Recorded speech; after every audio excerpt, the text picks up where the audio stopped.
ग्वालियर के family court में एक अजीबोगरीब मामला सामने आया है, जहां एक पत्नी का कहना है कि उसे अपने पति में भूत दिखता है। इस वजह से वो उसके साथ रहना नहीं चाहती है और उससे तलाक चाहती है। कपल की शादी 2018 में हुई थी। उसने पति से हर महीने खर्चे की भी मांग की है। उसका कहना है कि हर महीने अपने पति से खर्चा भी चाहती है और उससे अलग रहना चाहती है। लॉकडाउन के दौरान दोनों के बीच झगड़े काफी बढ़ गए। उनकी अर्जी पर अब तक सुनवाई नहीं हुई है। 2 साल पहले दाम्पत्य जीवन में प्रवेश करने वाले युगल में भूत को लेकर विवाद छिड़ गया है। कुछ इसी तरह का एक मामला और सामने आया है, जिसमें एक पुरुष ने अपनी पत्नी और अपनी मां को पीटने का आरोप लगाया है। पत्नी का कहना है कि वो अपनी सास को नहीं पीटती है, बल्कि उसके अंदर भूत आ जाता है जो सास को पीट जाता है। इस युगल की शादी करीब 5 साल पहले हुई थी। तलाक के बढ़ते मामलों में एक्सपर्ट्स का कहना है कि ज्यादातर मामलों में ससुराल में लड़की की मां का हस्तक्षेप बड़ा है। इससे परिवार लगातार टूट रहे हैं।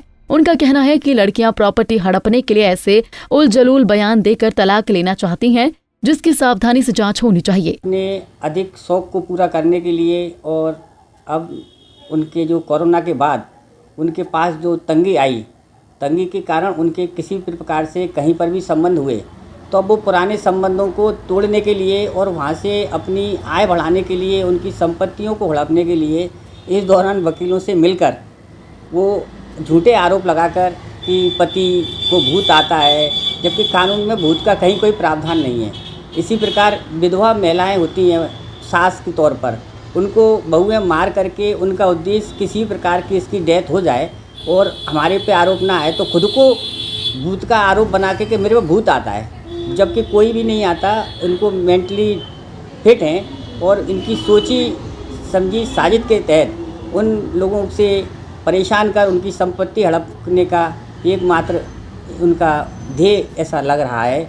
और ये विचित्र मामलों में माननीय न्यायालयों को बड़ी सावधानी से उनके तर्क को सुनना चाहिए कि वर्तमान में और पूर्व से किसी भी भूत पलित के आधार पर किसी ने कोई घटना कारित की तो उसे उस आधार पर छोड़ा नहीं जाता जब तक कि उसको मेंटली डिस्टर्ब ना प्रमाणित कर दिया जाए। परंतु वर्तमान मामलों में किसी ने भी व्यक्ति ने अपने पति सास के स्वयं के संबंध में मेडिकल के द्वारा पुष्टि नहीं की है कि उनका दिमाग डिस्टर्ब है।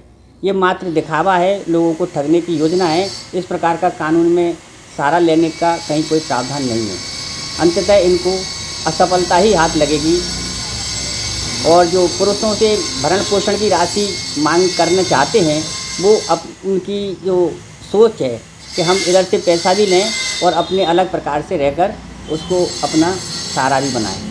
बता दें कि कोरोना संक्रमण काल के बाद फैमिली कोर्ट हाल ही में खोला गया है। यहाँ रोजाना 3 से 4 तलाक के मामले पहुंच रहे हैं। परिवार परामर्श केंद्र में मामले सुलझाने की स्थिति नहीं बनने के बाद इन मामलों को फैमिली कोर्ट में भेजा जाता है। कानूनविद मानते हैं कि भूत प्रेत की बाधा की कोई कानूनी वैधता नहीं है। पति पत्नी में अलगाव के कुछ अन्य कारण भी हो सकते हैं, जिसकी जाँच के बाद ही पुष्टि हो पाएगी। ग्वालियर से अंकुर जैन की रिपोर्ट।